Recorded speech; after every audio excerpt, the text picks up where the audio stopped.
Okay, let's try it again.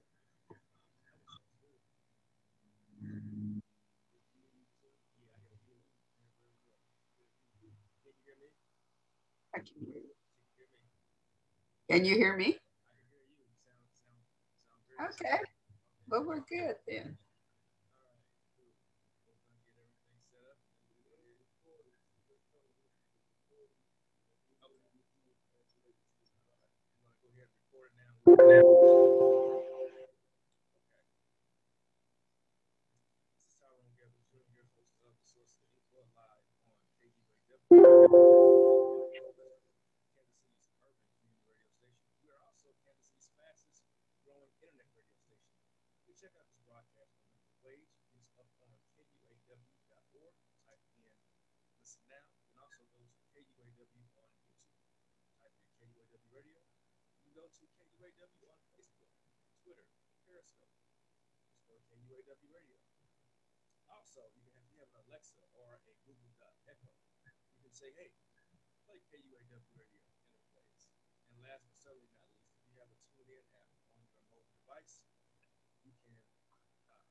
I'm doing well. How about you?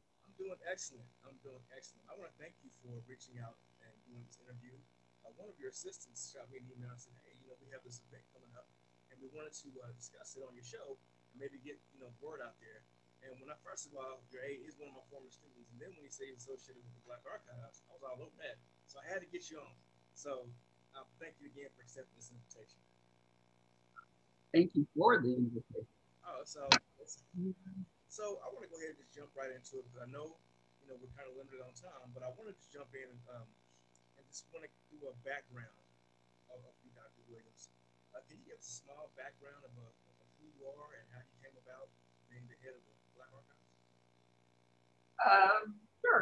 Sure, sure. Kansas City girl, born and raised, raised on 55th Street, Kansas City, went to Southeast High School, and a master's and bachelor's from UMKC, Kansas City girl, and my PhD is from KU. But I grew up in an area, the old 54th Street neighborhood. It was a wonderful place to grow up. It was a neighborhood of black folk. Everybody had come from someplace else for the most part. but they supported each other. They encouraged each other. I always knew I was safe and I was loved. And they also helped me know that I was smart. And they would tell me that all the time. But my mother was a nurse at KU Med Center for 40 years, and they would have auxiliary cells. And she would gather her nurse friends and um, Star and Juanita, and they would go down to the lobby, and she would say, "Find Karma some black books." So sometimes I'd end up with two of the same, but I constantly had black books, and that was it because my parents, my grandparents wanted me to know that being black was something that was very special, and so they ingrained that in me. So as I got to college, I wanted to be a writer. My mother said, "Well, you have to be able to support yourself." So that meant I was going to be a teacher, but I didn't want to teach little kids because I'm not very patient. So I started teaching at the college, at Johnson County Community College and Longview Community College. And it was a wonderful experience. I taught African American studies, African American literature. So they gave me that latitude to do that, to insert that into the curriculum so that my students could have that experience. I retired from there, went to China, People's Republic of China, and taught there for a year. I actually lived in Wuhan, which we hear a lot about. And when I got back, I got a call asking me if I would come and help the Black Archives and run the Black Archives. And first I said no, I like working at home in my pajamas. But then I went down for an interview and I absolutely fell in love with the place. It is an amazing repository.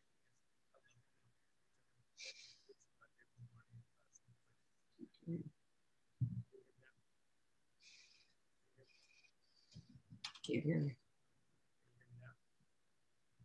A little bit. Okay, yeah. Now, when every time I had an opportunity to get away, I would try to get down to an event and just slide away and kind of look at some of the exhibits. Now, you said some things in your past kind of coincide with mine. I like writing. I wanted to go to school to be a writer as well. And of course, my parents said the same exact thing. Got having income, so I became a teacher. And that's what I do full time. And I write on the side, edit. Also, I have a very strong love for African American history as well too. The only difference is you went to Southeast, I went to Southwest. Shame on you. so yeah, I'm on the other side of the South Side. So it's all love. I do have a fun fact here that was given to me about you.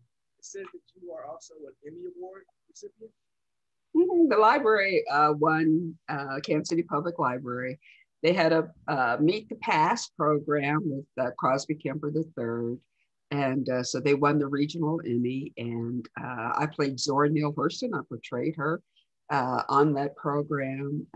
So it was exciting. It was fun.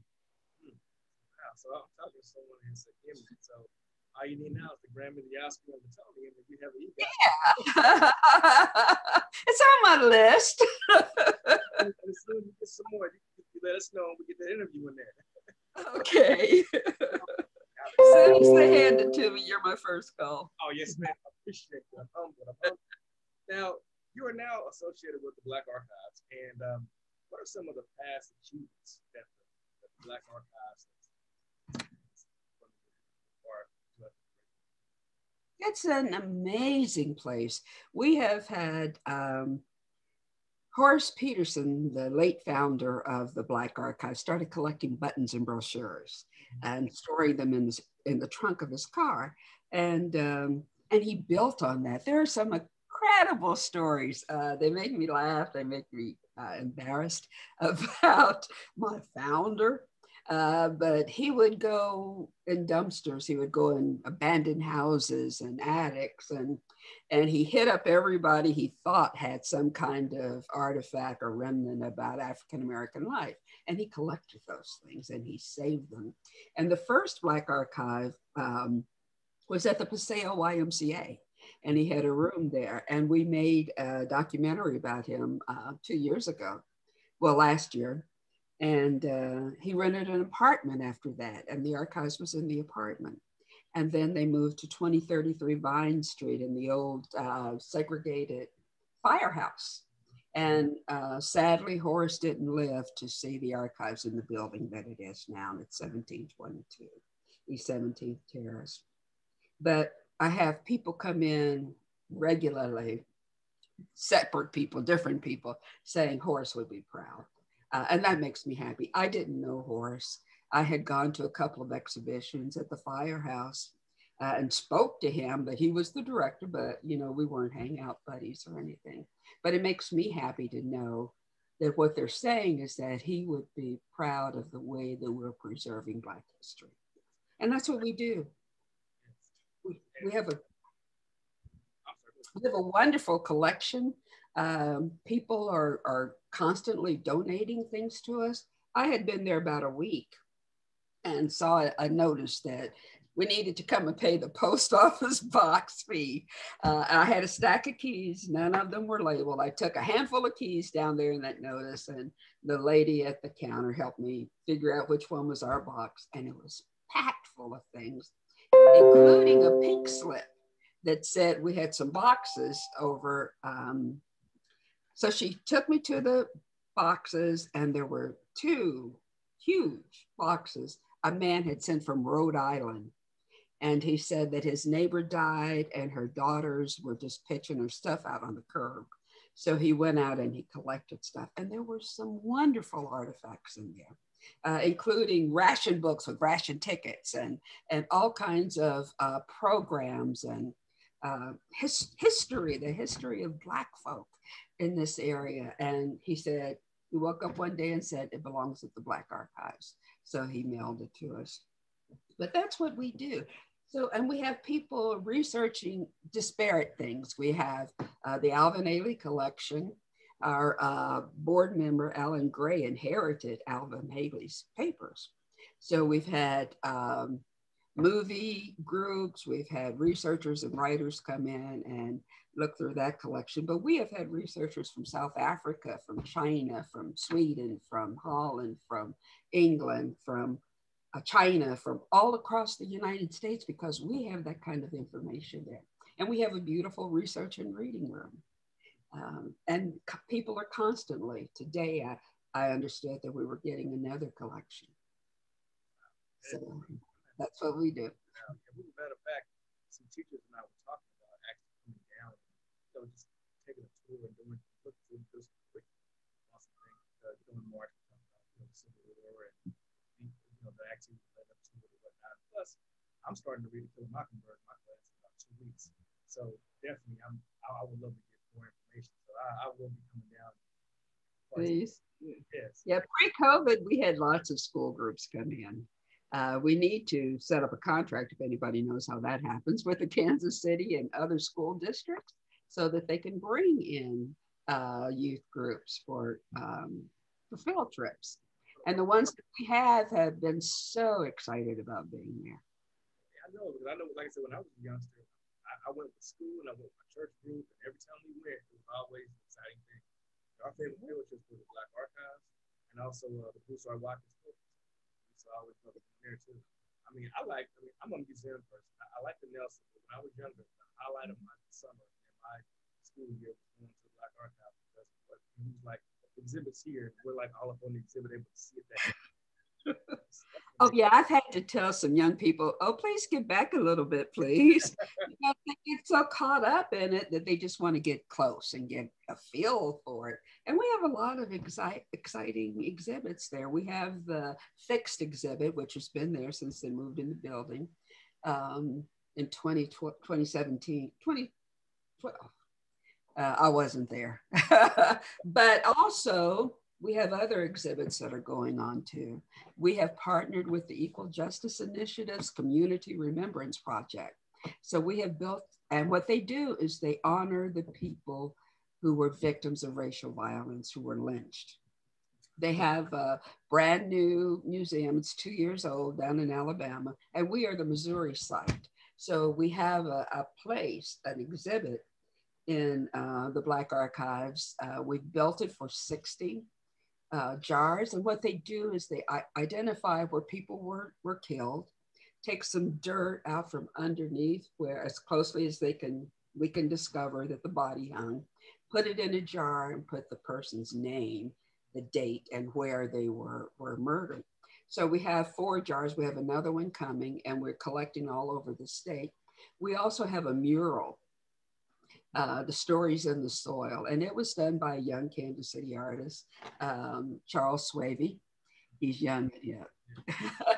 But he came in and we talked about those grotesque carnivals that were lynchings. And he just had this vision, and he has created this beautiful mural. And every time I look at it, I see something new. And I've had kids come in, and one boy, he must have been 4th graders. And he came in and he looked at it and he jumped back. And I'm like, "Are you okay?" And he said, "Yeah, I just saw the Ku Klux Klan." Oh. You know, it's so rich in what's going on. And the grotesque carnival story is that they would advertise when they were going to murder a Black person. And the railroads would give discounts, hotels would give discounts, people would dress all up and bring picnic lunches and their families. And what kills me is that they would hold their little babies on their shoulders.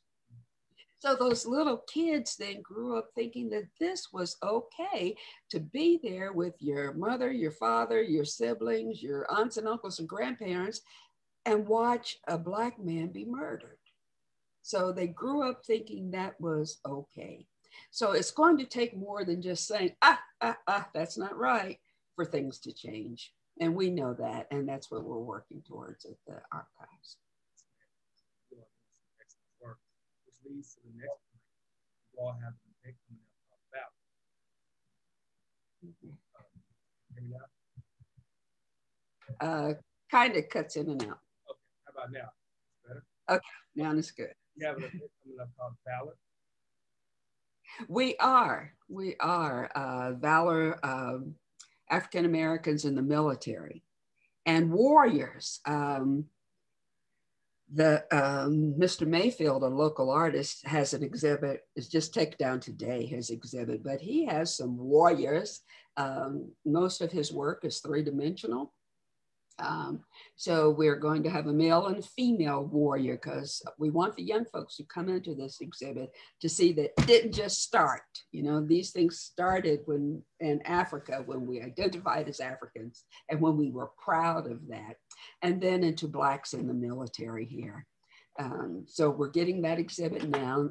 Taylor Jackson is our volunteer curator, and he is amazing. He has a great eye for art. So he was your student? Yeah, he's a great young man. So he's putting that exhibit together along with Commander Carlton Philpott, who was commander at Leavenworth and was responsible for getting the Buffalo Soldiers monument done there in museum, and the 68th, 88th Women's Battalion's monument there done. So he is partnering with us and helping Taylor in particular get that done. So we have a lot of folks that we need to recognize and honor. And this gives us another opportunity to do that. And when are the dates for Valor? We're setting it up now.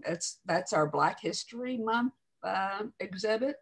We had E. Lewis, the artist E. Lewis, in November, and her exhibition was, she's a quilt artist, a textile artist, and the unfinished business of our ancestors. It was amazing, a beautiful, beautiful exhibit. And then Mr. Mayfield now, and then this one on Valor. We also and it'll be up for 6 weeks or so.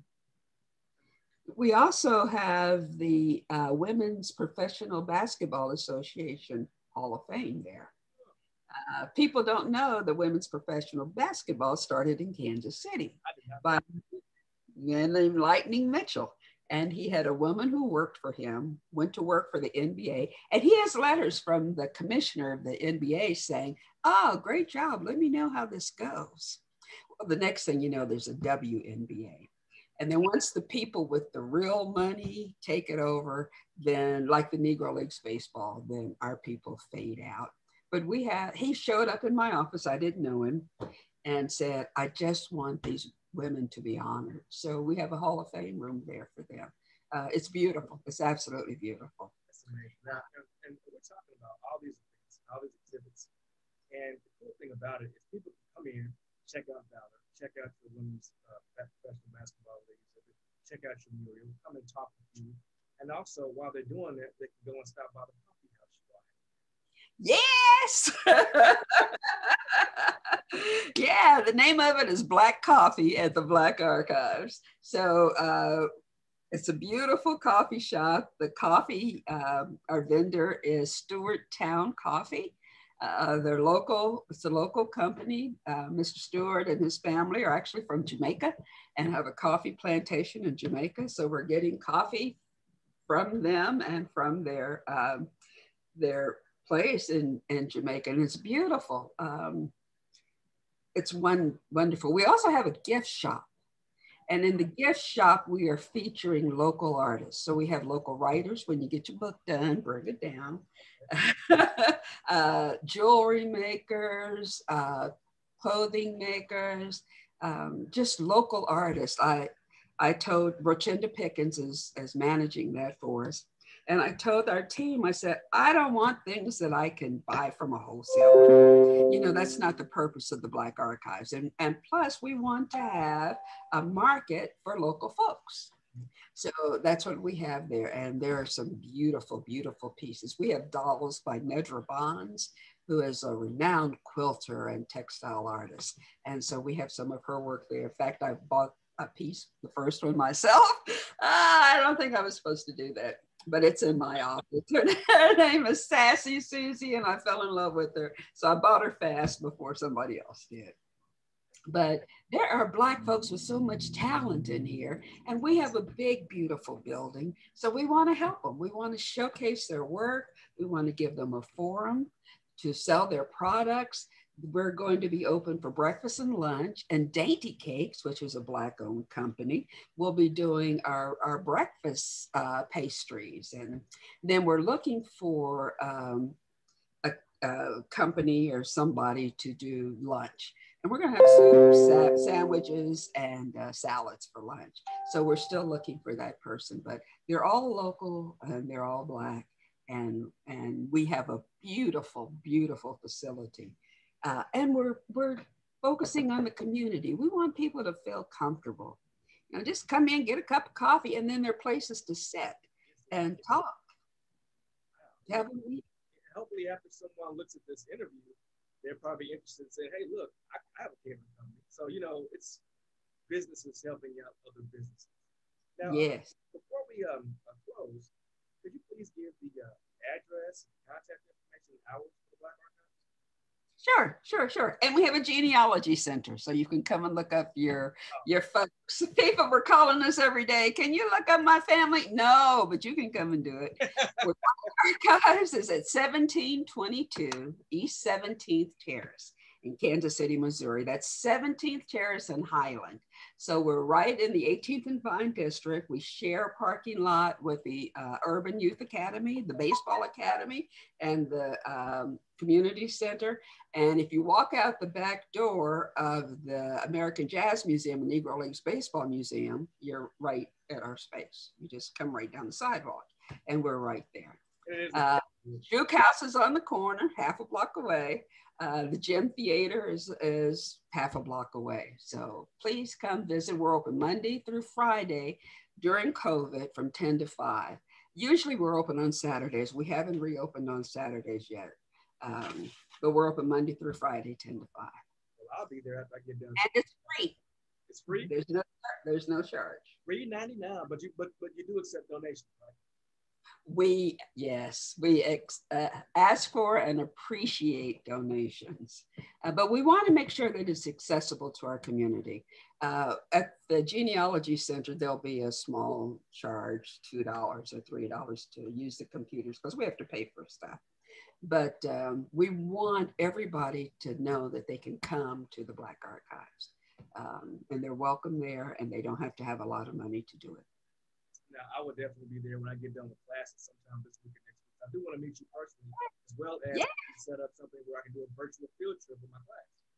Oh, absolutely. Absolutely. And we do have some videos that we can share with you that you can show to your classes. Thank you, Dr. Yeah. But come on down, set up, tell me when you're coming and I'll take you on a tour myself. Thank you. I appreciate it. Thank you for doing the interview.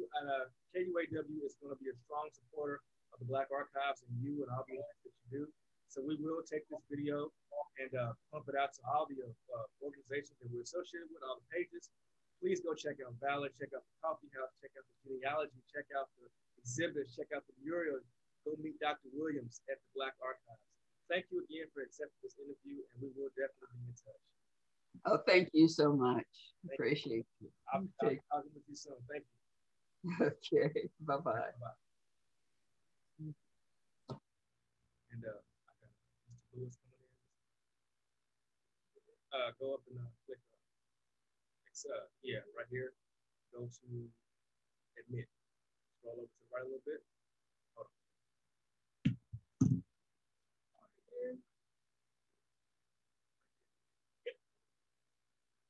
Cool. We'll just keep them going. He'll pop right in.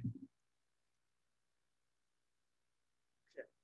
We had just got finished with Dr. Williams at the Black Archives in Tennessee, Missouri, down in the historic 18th Mine area. My next guest is an individual who is also in the area of the 18th Mine area with the Horseshoe on the Vine. Horseshoe on the Vine was set up to Terrence Williams with the Mr. Moore Foundation. And what Horseshoe on the Vine is, every Thursday at the corner bar and grill, a local poet comes in and hosts an event. And the events that are normally hosted are slams or poetic competitions, open mics. But this particular poet is doing something special, doing something more unique that's going on this Thursday. Now, this young man's name is Mr. John Lewis. However, his stage name is Hypocrisy. Now, I gave him another name, my favorite poet. So, ladies and gentlemen, this young man is not only one of my favorite poets, but he's also one of my close friends in the arts. And this young man actually helped get me out of my shell with writing as well, too. So, ladies and gentlemen, I bring to you Mr. John Hypocrisy Lewis. Welcome to the Good evening. Thank you, bro. Thanks for having me. It's all good. Now, Mr. Lewis, well, John Hypocrisy, whatever you want to go by, my favorite poet. So professional. So professional. I try to be. You are, first of all, let's throw out the obvious. You are a poet. How long have you been a poet? Been writing 15 years, been performing for 10. Okay. And I'm telling you, every time you go to a Hypocrisy show, you are in for an event, a treat. I remember when I first met Mr. Lewis, it was at an event that a mutual friend of ours, RB, was doing. And I don't know if you remember, but I was one of the judges. And on the show, there was an act that was up there. And it was like it was an open mic type thing, competition. And I look over and I met John here and there. But as I'm judging, I look over and John has this wide grin on his face looking right at me like, and I'm trying so hard not to laugh. And I just busted out laughing. And after the show, we started talking about what we were laughing at, and right there, we just hit it off. So, I mean, it's always a good time with the show. Always a good time. And let's talk about your night on Thursday at the Corner Bar and Grill. Third Thursdays, I Am Hypocrisy Presents. Basically, I do curated features. So I try to get a artist to come in, a poet and a singer, being 2 paid features. And then I try to have 2 artists up under them to join in a program that I started called the Future Feature Program, which basically gives them an opportunity to kind of get mentorship if they want it. Gives them the option to like, hey, I want to work on my stage presence, or hey, I want to work on my writing. Just giving them those tools to be able to do that. So I have people like not judge, but they give feedback on the performance, how the pieces work and everything. That way they can utilize that for the next month, which they will be the paid feature artist, which will give them more time and it'll give them give them money in their pocket that night as well. This week I'm doing it a little bit different. This week I'm actually going to be doing a youth slam. So I'm going to be doing a slam for the ages of 13 and 19. I believe we have a young man that's 12 years old that's trying to do it. So if he's there, he will be on the stage as well, and they're going to be competing for some money. Pretty much. And I talked about that in my class, and I sent it out.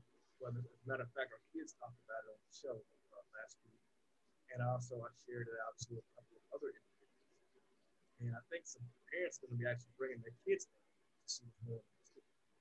So what you're doing is a big deal because we always talk about giving back and supporting grassroots. You're actually doing that with poetry, not just with young adults that's new to the arts, but also with children who are new to the arts too. So what you're doing is very important. I don't know if you know, but of course you know that, but you're a very humble man, and you're opening up the door for so many people coming here, get their voices.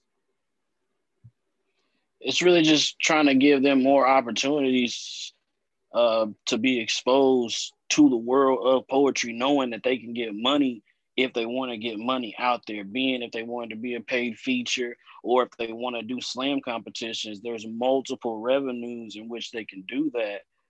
But I just want to be one of those individuals that's saying, hey, do this. Because I waited 5 years before I even started doing slam poetry. So I won't say I started late, but it's a lifestyle that's completely different from performance poetry. And you get to meet individuals that you would see online. They all in one location at some of these slams, and you'll be able to see them and learn from them. It's really just all poetry for me is just a learning experience. I've been growing ever since I started, and I don't plan on stop growing. I don't plan on stop learning because you can learn something new every day. And I may learn something from these kids or from the youth. I don't know. They have a different story than I have. Their perspective on life is completely different from my perspective. So why not get their feedback? Why not get that information? Why not utilize them and get some medicine as well? Because that's what we are. We're all poets or people. We're basically medicine to help save a soul.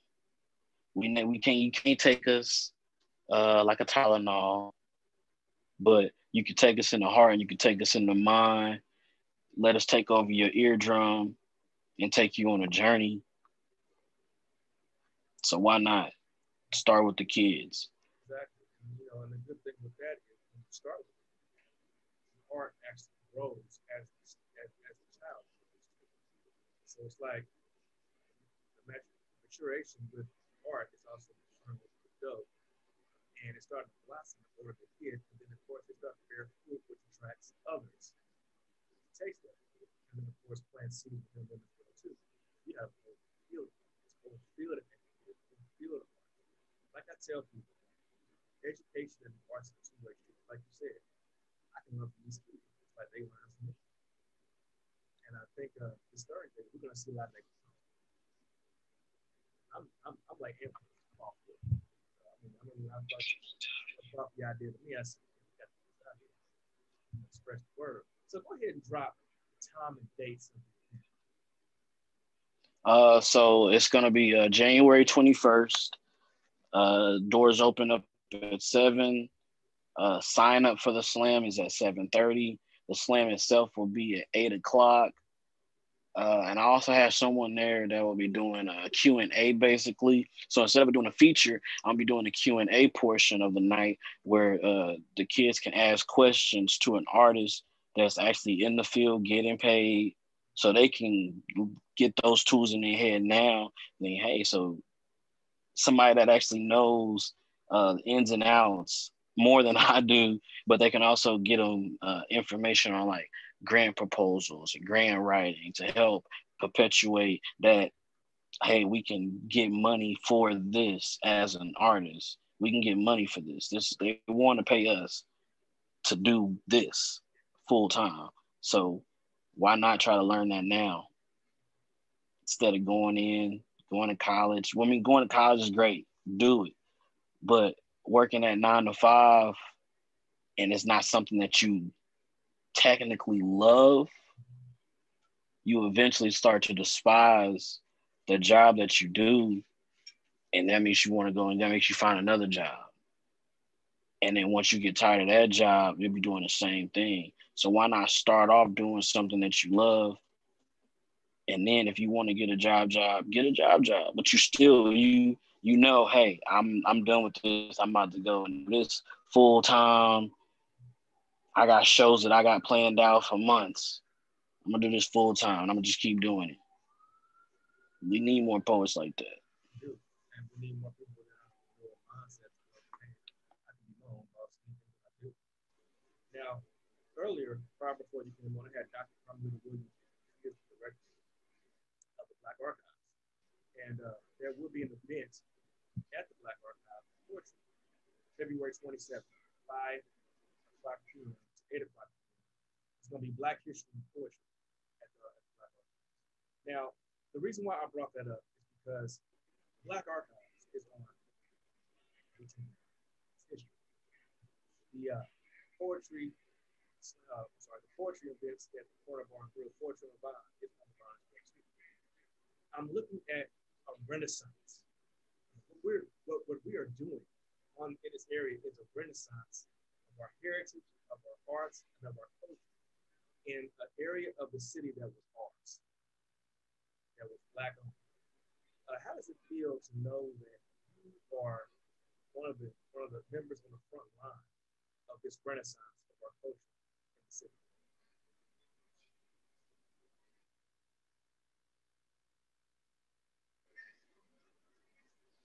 Can you say it one more time? Okay. Gotcha. Well, earlier on the show, I had Dr. Carmelita Williams. Whatever, that far back? Okay. Dr. Carmelita Williams is the director of the Black Archives Cultural History Center in 18th Vine area. Also, the Music and More Foundation is doing Poetry on the Vine. So we have this history resurgence. We have this arts resurgence in the city. So it's like we have our own little renaissance in Kansas City, Missouri, in 1805. So my question to you is, how does it feel knowing that you are a part of this renaissance, of this resurgence of culture, Black culture? I say it all the time. I'm humbled and I'm honored. I just like being a part of it, being able to be a part of something that was in the past a big thing. Like poetry, before I got into it, from what I've heard, was booming. Everybody knew everybody, and it was always something to do. So it just feels good to be able to bring that back and to see it grow again to what it was, to get the accolades that it got. Because there's some really dope poets in the city. People forget about them. People listen to them now like you don't even know. So it's like, it's good. It feels good to be a part of it. Like, I'm honored. When he asked me to do it, I was like, yeah, I'm definitely. Yeah, definitely, it's a good vibe. It's mine to give to people. Can I utilize my day to give? Well, yeah, let's do it. So he's rolling with it, and I'm rolling with him. So. Right. Yeah. I've been with him for 4 years. I'm. So, and the hymn that we're referring to, Terrence Williams, you know him in Wake Up. Yes, Brother Williams, Brother Dredge Hang. He's also Dredge Hang. He's also known in the poetry area. He's part of the Music and More Foundation. So much that we definitely need to give the public roses while he's still here. And I will be reaching out to you about that soon. I got to bounce something off of it, which I know you're going to definitely get on that. But what I want you to do before we close out with your segment is, again, plug the event for this Thursday. All right, so this Thursday, January 21st, third Thursday, I Am Hypocrisy presents. We're at the corner, 1601 East 18th Street. Doors open up at 7 o'clock. This week is a youth slam. So if you're ages 13 to 19, you do have someone that's 12 that will be competing. but it's a free slam, free event. Sign-ups at 7:30. Slam is at 8. It's called the Rising Tree Poetry Slam. Cause you might as well, if you're a tree, that means you got deep roots, strong, deep, strong roots. So come on out. It's free. Parentals, bring your kids. Get you maybe some juice. I don't know. But we be at the corner, 1601 East 18th Street, 7 o'clock doors open. It's Thursday, January 21st. And also, every third Thursday is I Am Hypocrisy Presents. And also, there are other poetic events throughout the month, too. So, come to every third Thursday to see Mr. Lewis. And also, we support each other in this art. I guarantee you'll see him and other poets that you like all throughout the month on that Thursday at the Corner Bar and Grill. John, thank you for coming in, and we will definitely Woman of Poetry. Oh yeah, Woman of Poetry on the first month. Oh, I'm sorry, first Thursday. Second Thursday is Wordplay. Wordplay. Third Thursday, I'm Hypocrisy Presents. Fourth Thursday is For the Win Slam. and fifth Thursday we have one of the poetry and politics. Yep. So, John, thanks for coming in. We will definitely be touching bases with you on Thursday. These interviews with KUAW. Thanks for And thanks for accepting the interview, man. We will be there to support on Thursday. This Thursday. Yes, sir. Thank you. Thank you, John. Appreciate you, brother.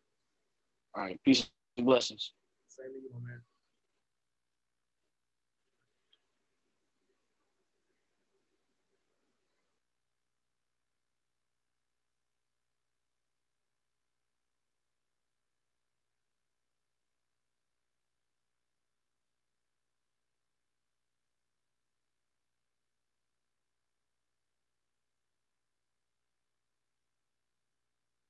Sorry about that. Before I jump over here, I do want to give acknowledgement to, again, Miss Trinae Reed over here. I don't, you want to jump on real quick? Or you? Okay, yeah. Trinae, it doesn't matter. This one, this one right here. Yeah. So you can see the same camera screen with me. Oh, okay. Yeah, I got Miss Trinae Reed. I always want to acknowledge Trinae because Trinae is trying to learn radio, and she's asked me to kind of mentor in a little bit. Now, Trinae, one thing I do want to discuss. My mask on too. Oh no, that's all right. Is you just heard? You just heard us talk about the resurgence of culture, our culture, Yeah. on 18th and Vine area.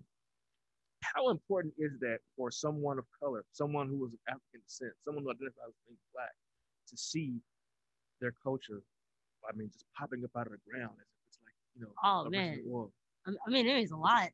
Especially because I probably have a unique experience living in Kansas City. I started out at pretty much an all black elementary school, Mhm. and so I already had a little bit of history since the time I was growing up. I went to all black daycare, Mhm. so I really didn't have a integration until second, third grade. But I realized like they don't really talk about our history as Right. far as outside of slavery and Civil War and Mm-hmm. cotton gin and civil rights movement.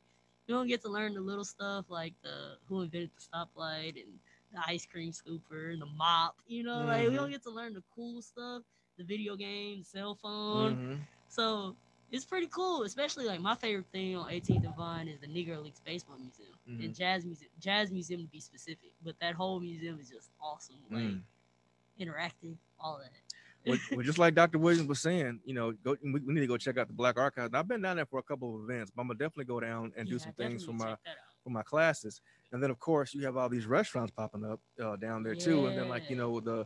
the corner bar and grills allowing the Music and More Foundation to come in. And we go in there and we do these poetry events that are just amazing. And now we're doing poetry is gonna be done at the Black Archives.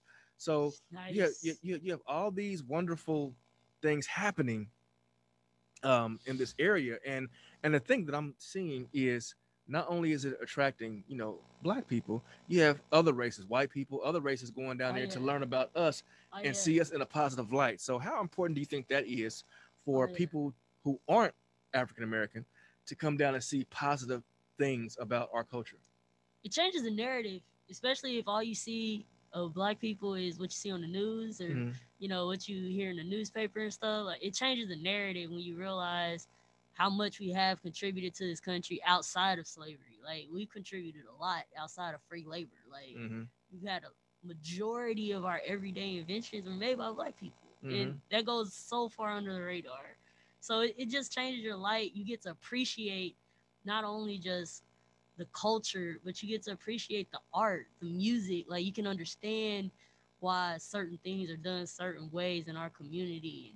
You get to understand like why we have a black hair show. Like you get to you start to understand all these little things. And I think that helps us with the connection, so we don't seem so criminal. We actually seem like people. Right. Yeah. We see culture. Yeah. Scholarly and culture. Yeah. Now, I'm going to go ahead and close with this. You just heard some amazing things happen on the broadcast. If you want something to do this week, please, it's a family event, and it is, and we do follow COVID protocols down there, masks, social distancing, and all that, and of course, occupancy at the Corner Bar and Grill on 18th and Vine at 7 o'clock p.m. Doors open at 7. Sign-ins at 7:30. Event starts at 8. Closes at 10. At the Corner Bar and Grill, the I Am Hypocrisy presents. It's a youth poetry slam this Thursday, January 21st. Also, we talked earlier with Dr. Carmelita Williams with the Black Archives that in February you have Valor. That's a exhibit that's coming in that you definitely need to go see. Also, there are so many other events and resources within the Black Archives on 18th and Vine as well too. And also, of course, the new coffee shop that just popped up as well. Also, so this you have these beautiful events going on in these beautiful facilities ran by these beautiful people. Please go check them out. Now, in the source of the Inkwell, education overflows like ink, and just like ink, let it stain permanent. Also, one thing I want to say that's permanent is the richness and the the innate essence of beauty of our culture. Go and check it out and let that be a part of you. This is Tyrone Gethers Jr. My guest today was Dr. Carmelita Williams with the Black Archives, John Hypocrisy Lewis with the Music and More Foundation and Poetry on the Vine, and of course, Miss Trinae Reed. We will see you all next week. God bless.